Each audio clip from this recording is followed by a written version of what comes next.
Article 3. Whether God is the same as his essence or nature. Objection 1. It seems that God is not the same as his essence or nature, for nothing can be in itself, but the substance or nature of God, i.e. the Godhead, is said to be in God.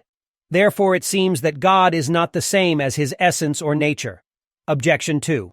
Further, the effect is assimilated to its cause, for every agent produces its like. But in created things the suppositum is not identical with its nature, for a man is not the same as his humanity. Therefore God is not the same as his Godhead. On the contrary, it is said of God that he is life itself, and not only that he is a living thing. I am the way, the truth, and the life. John 14:6. Now the relation between Godhead and God is the same as the relation between life and a living thing. Therefore God is his very Godhead. I answer that God is the same as his essence or nature. To understand this, it must be noted that in things composed of matter and form, the nature or essence must differ from the suppositum, because the essence or nature connotes only what is included in the definition of the species, as humanity connotes all that is included in the definition of man, for it is by this that man is man, and it is this that humanity signifies, that, namely, whereby man is man. Now individual matter, with all the individualizing accidents, is not included in the definition of the species. For this particular flesh, these bones, this blackness or whiteness, etc., are not included in the definition of a man.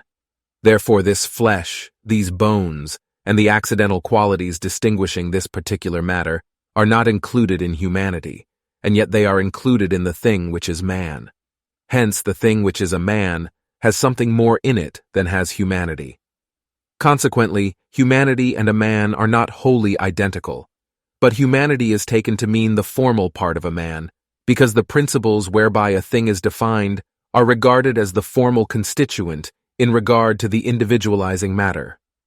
On the other hand, in things not composed of matter and form, in which individualization is not due to individual matter, that is to say, to this matter, the very forms being individualized of themselves, it is necessary the forms themselves should be subsisting supposita. Therefore, suppositum and nature in them are identified.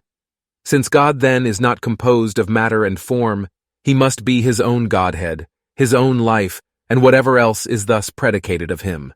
Reply to Objection 1. We can speak of simple things only as though they were like the composite things from which we derive our knowledge.